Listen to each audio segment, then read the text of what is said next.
Welcome to World History in a Nutshell. An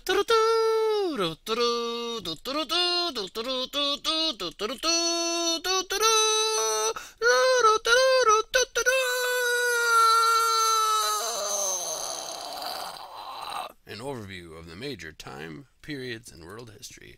It all begins, my friends, in prehistory. What? How can you have a history before a history? That's right. When we talk about prehistory, we are talking about that period of time before there was actual written records, all the way up to 2000 BCE.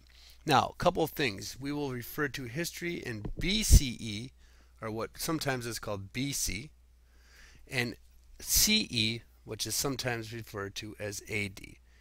BC means before the Common Era, whereas AD means, or I'm sorry, CE means the Common Era. So, where does this all begin? This begins way back in history when we were all running around with little stone clubs and little sticks. Hey, I'm going to beat you in the head with this. Oh, let's go hunt woolly mammoths. And that's what we did. And we didn't just do this independently. We did this in small tribes because, hey, who wants to hunt a woolly mammoth by themselves? So there you spent your time with little groups of people, not only hunting woolly mammoths, but you also went around looking for the best berries. And you thought to yourself, where are the best berries in this world? And so we went searching and went searching. Oh, I found some berries. And what do? You eat them all up. Oh, there's a woolly mammoth. What do we do? Bam, bam, bam. We kill them. And what happens if you eat all the woolly mammoths and you kill all the berries? You got nothing. So what do you have to keep doing? You become nomads and you keep moving around and you went from place to place to find food. And this all changes with the agricultural revolution. Because all of a sudden you get over one little hill and you look down and you say, oh, look it, there's a baby little cow down there. I know what I'm going to do. I like to keep that for a pet. And you go to your mom, Mommy, can I keep a baby cow for a pet? Please, please, please, please, please. I'll take care of it. I'll water, I'll scoop up all his poo. Please, please, please, please, please. Okay, just shut up. You can keep the dang cow. And so you take the cow into your house and all of a sudden you grow it up and the cow starts to like you.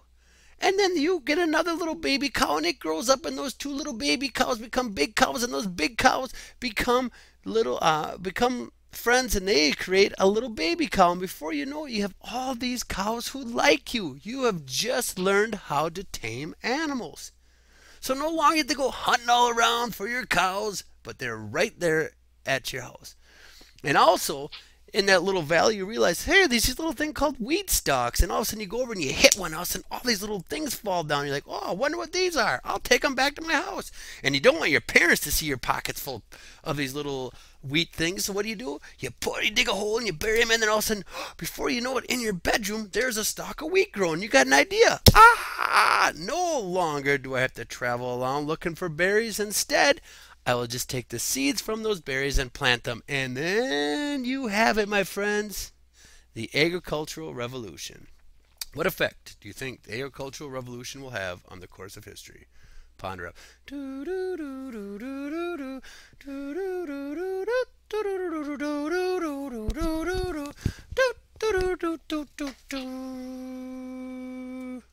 That's right, we lead ourselves into first civilizations from 2000 BCE all the way up to 1000 BCE.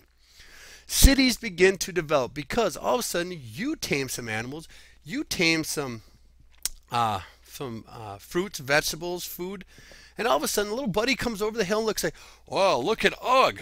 Look at what's he doing down there. Oh, Ugg doesn't have to move around. He's got a cow that just stays there. And he can grow wheat whenever he wants.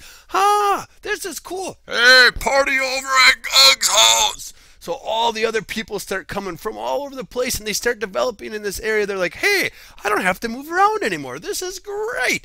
I'm going to land right here at Ugg's house. And all of a sudden, oh yeah, Ugg's got the coolest place. Woo-hoo-hoo. So all of a sudden around all these river valleys, first civilization started to create.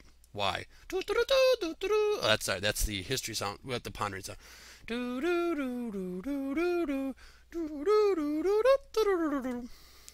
Here you go. Look at a map of all the major civilizations, and if you can notice, you will see that all around these areas of first civilizations were created around rivers.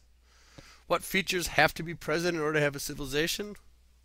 We need to have a system of writing. Why? Not to communicate with each other. Hey, Aug's got the coolest cows. No, first system of writing was developed in order to keep records. You have all these cows, you got all these bushes of berries, and whose is whose and who knows. Ah! So what you do? You start tallying it down. You start tallying it down.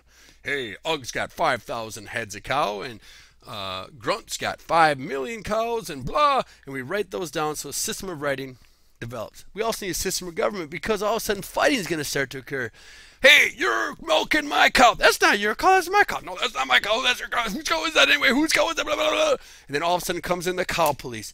Hey, whose cow is this anyway? And he said, oh, I don't know. And he said, let's hear your case and blah, blah, blah. And oh, yes, in cow milking section 2 of the rules of civilization, you'll find that one cannot touch another cow's udders only on the 3rd Tuesday of every month. You are in violation of that. Government was formed. Then we also have specialized jobs. I'm good at milking cows. You're good at making bread. No longer do I have to milk cows and make bread. I can just worry about milking cows, and you can worry about just making bread. These little civilizations grow into big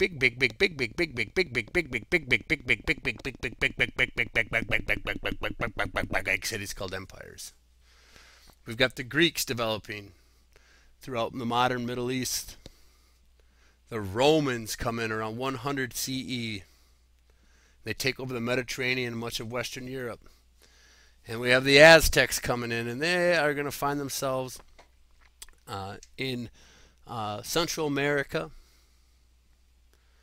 And the Incas, who developed kingdoms, large empires, within South America.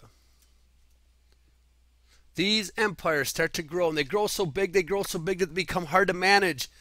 And all of a sudden they start to crumble. Oh no, my empire is falling apart. Yay! Attackers from the outside will start to overtake these large empires.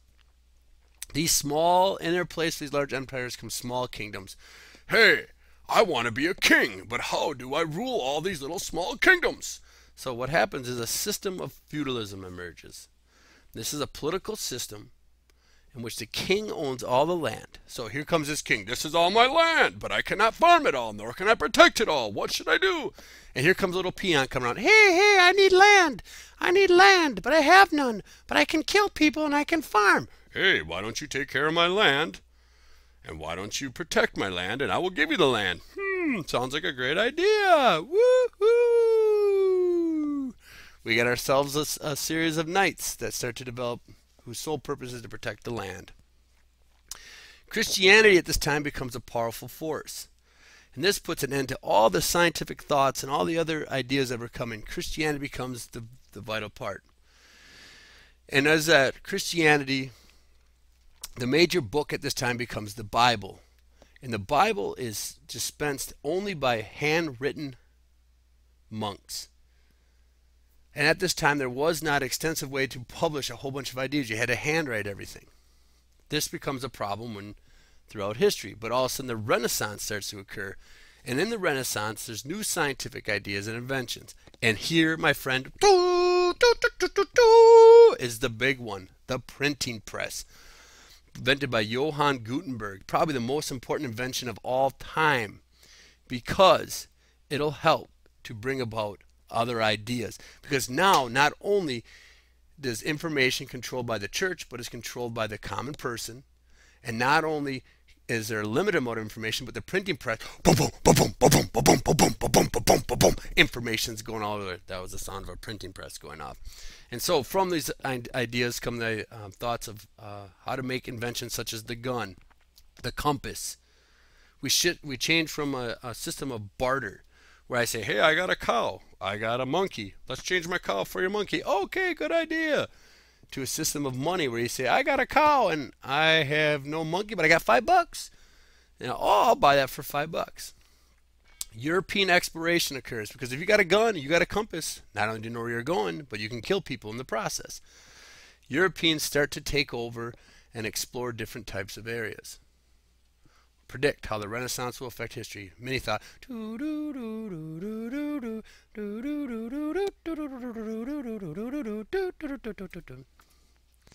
The Industrial Revolution starts to occur. As they go and explore, they find resources. And as they find these resources, they start bringing them back. And they couple these with the new inventions that are taking place. Machines start to replace hand tools. Factories start to emerge. As we get all these resources out there and new tools by which to make these, all of a sudden Europe becomes this huge producer of products in the world. Steam and electricity replace human and animal power. There it is, the first factories. Woohoo! Yes, run by kids, my friend. Child labor. You think Rhinelander High School sucks? You could be living right here in squalor. So, now we go from the Industrial Revolution where Europe starts producing these products. So it produces all these products, it's producing all these products, it's producing all these products, and all of a sudden it says, nobody in my country wants to buy all these products. What should I do? We need to find people to buy them. And you know what? I'm running out of resources in Europe to produce our products. What should we do? We got to go find some resources. So what do? You go and you take over other countries. So you say, hey, you know all those resources which are yours? They're now mine. And I'm going to take those and produce products, and now you have to buy my products. And we do this through the creation of colonies. I just stick a flag down, I say, whoop, you are now part of the United States, and you will send all of your raw materials to me, and you will buy only my products. How might the Industrial Revolution lead to imperialism? Ponder quickly.